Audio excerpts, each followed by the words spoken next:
Today's show is brought to you by Audible, and right now you can get a free audiobook download and 30-day free trial at audibletrial.com/joined-up. There's over 180,000 titles to choose from for your iPhone, Android, Kindle or MP3 player. Thanks for tuning in to the Joined Up Writing Podcast, a weekly show featuring interviews with fantastic authors sharing their personal stories on how and why they write. There's hints and tips for aspiring writers and great book reviews from top bloggers. Follow us on Twitter at JU Podcast. Right, cue the cheesy theme tune. Put down your pen and stop your typing. Grab yourself a drink, 'cause it's Joined Up Writing.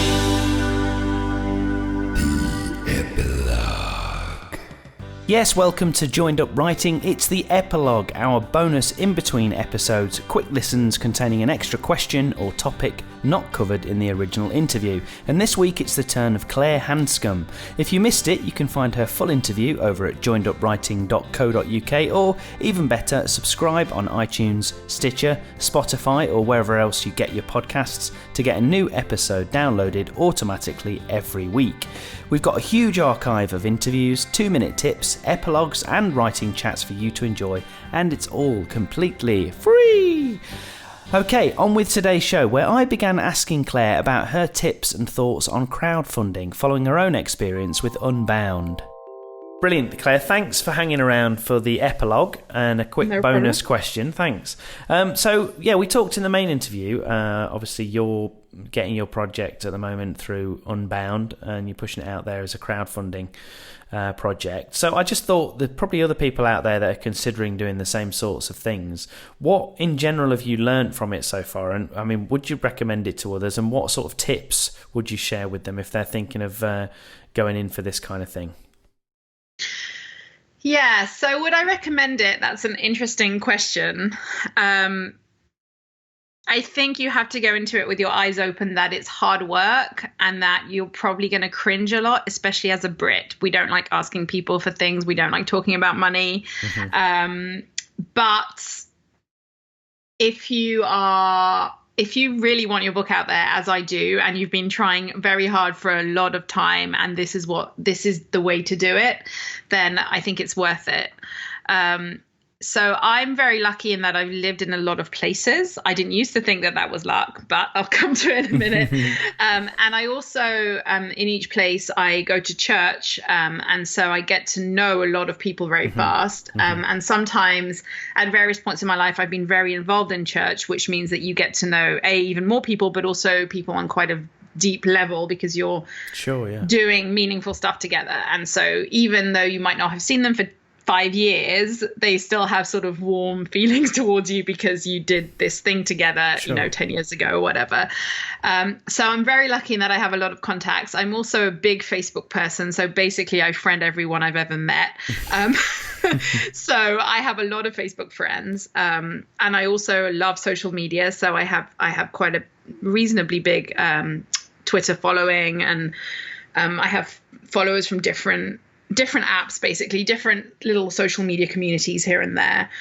So I'm quite lucky in that I have a lot of people that that I could potentially ask.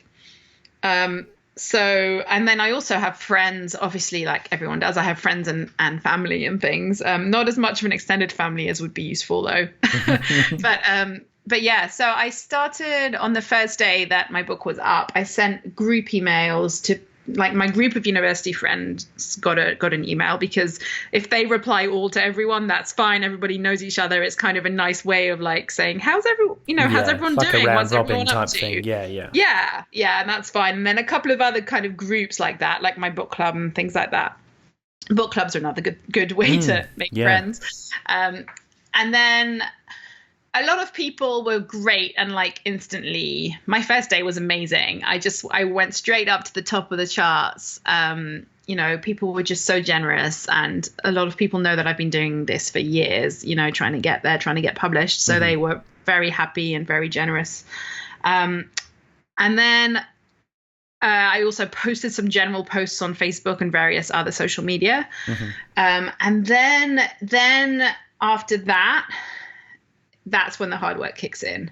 That's when you have to start sending individual messages to people and finding different angles and things. Weighing up, how well do I know you? How much do you like me? How much do you like reading? How much are you going to hate getting this email?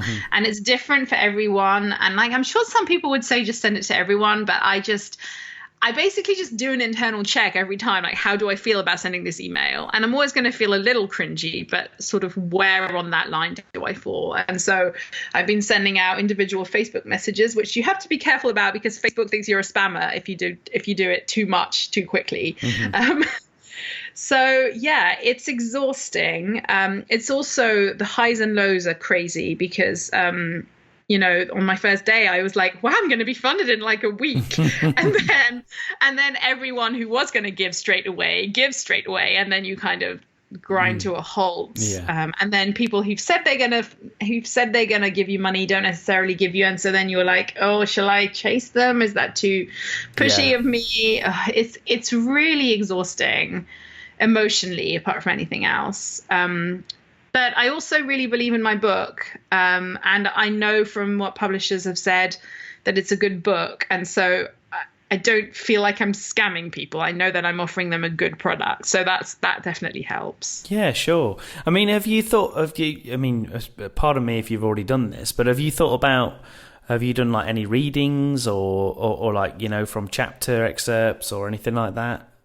I haven't done that yet. Because obviously you've got a podcast, so you've kind of got the vehicle to do that, even if it's just a chapter or something. How do you feel like that? Do you worry about it because you've set the podcast up and it's kind of got this mandate of how you do things, and how would you feel about that? Yeah, I do feel I don't want the podcast to just become my soapbox. Yeah, sure. So I have, in both episodes I've put out since I launched the Unbound thing, I have talked about it, but I think that at some point what I would like to do is have somebody interview me on my podcast about my own book. But I've got to find the right person to do that, and it needs to be slightly organic because I don't want people to be like, oh, I used to listen to this, but now all she talks about is her own book.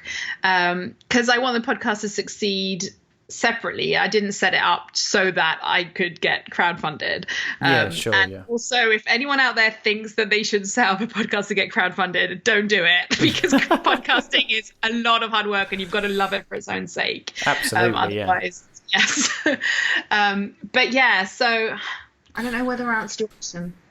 Well, yeah, you just said you're considering it, but you don't want it to become a become a soapbox. I mean, the other thing with it is, I mean, obviously you are getting the opportunity to speak to lots of people in the industry. Again, not necessarily like, oh, here's my book, would you like to buy my book? But more from a point of view, obviously, you do have the opportunity to talk to them and pick their brains and, maybe pick up hints and tips and just talk about it more organically. I think it only becomes an issue is if you've got a half an hour long podcast and for 25 minutes you're just talking about your book. I think that's a different thing. But the majority of your show is not, it is basically the interview and the news stuff that you do. So, and I don't get me wrong, I have the same thing with this show is, I don't set myself any hard and fast rules, but I tend to like blitz through the bit. I talk a little bit about what I've been up to and my writing or whatever at the beginning, but if that bit's long, it's normally like 5 minutes, and then I'm on to the podcast. Apart from anything else, I don't think I'm interested enough to sustain much longer than that. But I think there's probably, you're probably oversensitive about it. There's probably more. There's probably more allowance in there than you probably realise. To do that. So yeah, I mean that's my two penneth. But I wouldn't be, if I was you, I wouldn't be afraid of mentioning it, or even if it's a separate show, even if you put out an extraordinary show, there's nothing to stop you. You put it out every other week or whatever. You could put just for 1 week.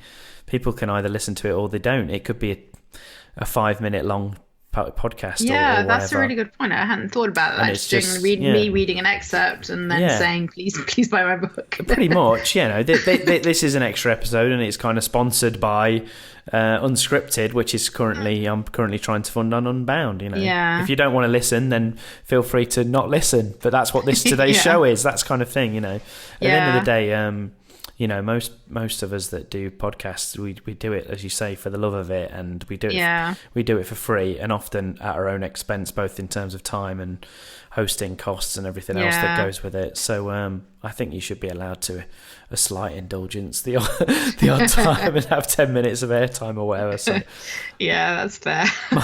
my advice is go for it. But thank you. But yeah, well, thanks for that. I really appreciate it. It's been really, really interesting chatting to you. And as I say, I do wish you all the luck in the world with your thank you so much with your project. And I look forward to seeing how it develops, and also continuing to listen to the Britlit podcast, which is excellent, and it's only going to get better as you go along and get more experience. So well done. Thank you. I really appreciate the support and the chance to, talk to your audience. And thank you so much, and have a great rest of the evening. Yeah, you too. There you go, a lovely chat and a great overview from Claire Handscombe, and I encourage you to go to check out her book Unscripted over at Unbound and grab yourself one of those special rewards, as well as supporting a new author, and I'll put all of those links in the show notes over at joinedupwriting.co.uk. Next week I've got a brilliant chat with thriller writer Sam Carrington, but that's it for this week, so thanks for listening. I'm Wayne Kelly, happy reading and writing, and I'll see you next time.